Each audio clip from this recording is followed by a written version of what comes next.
দেখুন এই বাচ্চাটা এসছিল 10 বছরের একটি মেয়ে, বাংলাদেশ থেকে এসছিল 3rd মার্চ। এখানে এসছিল বুকে ব্যথা নিয়ে, মাঝে মাঝেই ব্যথা হতো, মাঝে মাঝে প্যালপিটেশন হতো, বুকটা ধরপড় করতো।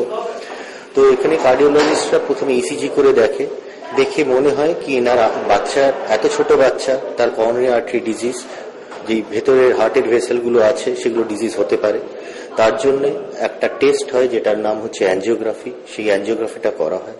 অ্যাঞ্জিওগ্রাফিতে দেখা যায় কি বাচ্চাটার ডান দিক এবং বাঁ দিক মেজর হার্ট ভেসেলস গুলো 90% বেশি ব্লক আছে।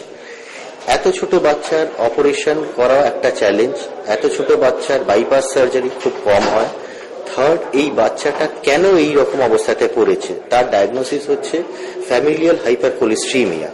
তার মানে কি? তার মানে হচ্ছে বডিতে কোলেস্ট্রলের অ্যামাউন্টটা অনেক বেড়ে যায়, যেটা আজকে আমরা 50 ইয়ার্স এর অ্যাবভ বলি এই অসুখটা হয়। কিন্তু এই অসুখটা যখন জেনেটিক্যাল ডিফেক্টে হয় তখন ছোটবেলা থেকে ধরা পড়ে। তার জন্য তার বডিতে বড় বড় একটা পাথরের মতন জমে যায়, সেইগুলোকে বলা হয় জ্যান্থেলিজমা। পুরো বডিতে ওর এরকম কোলেস্ট্রল ডিপোজিট হয়ে গেছিল, আর সেই ডিপোজিট গুলো হার্টের আর্টারিতেও হয়েছিল, ব্রেনও এফেক্ট করেছিল কিছুখানি। সেই জন্য তাকে বাইপাস সার্জারিতে নেওয়া হয়। বাইপাস সার্জারি খুব চ্যালেঞ্জিং এতে, কেন কি এখানে আমাদের দুটো ইন্টারনাল মেমোরি আর্টারিও ব্লক ছিল এই ডিজিজটার জন্য। সেই জন্য পায়ের থেকে শিরা নিয়ে সেগুলোকে বসানো হয়েছে। এই অপারেশনে এই বাচ্চাটার অনেক মর্টালিটি হতে পারতো। কেন? তার ব্লাড প্রেশার, এত ছোট বাচ্চা, অনেক সুইং বেশি হয়। যেই আমরা বলি একটা অ্যাডাল্ট হাইপারটেনশনে ভোগে, এই বাচ্চারও একটা হাইপারটেনশনে ভোগে। তার জন্য যে কোনো সময় তাদের প্রেশার বেশি হয় আর কম হয়, তার জন্য ব্রেন এফেক্ট করতে পারে। সেই জন্য একটা বাইপাস সার্জারি 10 বছরের মেয়ে, ফ্যামিলি হাইপারকোলেস্ট্রিমিয়া, যার ব্রেনও এফেক্ট করতে পারে, এরকম কন্ডিশনে আমরা অপারেশনটা করেছিলাম। বাচ্চাটাকে 6 ঘন্টা লেগেছিল বাইপাস সার্জারি। তারপরে 4 ঘন্টার মধ্যে আমরা বাচ্চাটাকে এক্সটুবেট করি, আর বাচ্চাটা ঠিক থাকে। তারপরে আমরা 15 মার্চ সেই বাচ্চাটাকে ডিসচার্জ করে দিই। এখন বাচ্চাটার কোনোই কমপ্লেন নেই, বুকে কোনো ব্যথা নেই, কোনো প্যালপিটেশন নেই। এখন নর্মাল লাইফ সে লিড করতে পারে, যেরকম আমি আর আপনি উইদাউট এনি ডিজিজ লিভ করতে পারছেন। কিন্তু তাদের serial investigations every 6 monthly for 1 year, followed by 2 yearly or 1 yearly for 2 to 3 years করাতে হবে। কি দেখতে হবে কি এই ভেনগুলো কিরকম আছে। দেখা গেছে কি আপাতত নেক্সট মিনিমাম 7-10 বছর পরেও এইগুলো ঠিকই কাজ করে।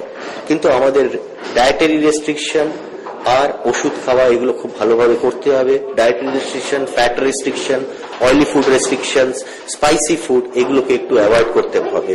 যেরকম আমরা একটা বলি, একটা পেশেন্ট আসলে, যারা বয়স্ক পেশেন্ট, হাইপার টেনশনের পেশেন্ট আসলে, কি বেশি স্পাইস খাবেন না, বেশি নুন খাবেন না, ডায়েটারি এক্সারসাইজ করবেন, ডায়েট কন্ট্রোল করবেন, এক্সারসাইজ করবেন। এই জিনিসগুলো যদি ঠিক থাকে আর নর্মাল আমরা যদি অ্যান্টিস্ট্যাটিনস গুলো খেতে থাকি, তাহলে বাচ্চাটা ভালোভাবেই জীবন কাটাতে পারবে।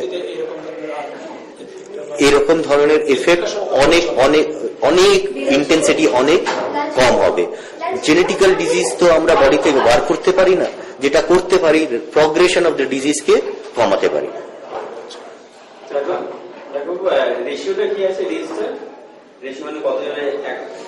দেখুন, এটা খুবই কম। ওরকম ম্যাথমেটিক্যালি এটা জিনিসটা হচ্ছে 1 in 10 million population specifically familial হাইপারকোলেস্ট্রিমিয়াতে ভোগে, আর যাদের এরকম সিবিজি হচ্ছে তার ইনসিডেন্স প্রচন্ড কম। আমি বলবো 1 in 10 million পপুলেশন এই টাইপের ইনসিডেন্স হয়। এইটা হচ্ছে খুবই রেয়ার কি একটা বাচ্চার ফ্যামিলিয়ার হাইপারকোলেস্ট্রিমিয়া, তার জন্য অনেক জনের ফ্যামিলিয়ার হাইপারকোলেস্ট্রিমিয়া হয় কি তার জন্য এত করোনারি আর্টারি ডিজিজ, সেটা খুব রেয়ার জিনিস।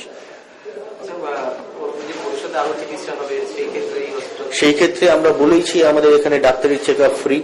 এখান থেকে কয়েকটা মেডিসিন আছে যেগুলো খুব রেয়ারলি পাওয়া যায়, সেগুলো আমরা প্রোভাইড করছি। ওনার ফলো আপটা ওনার ক্ষেত্রে কিছু টাকা দেওয়া আমরা নেবো না। ওনার অপারেশনটা আমরা সাবসিডাইজ করেছি।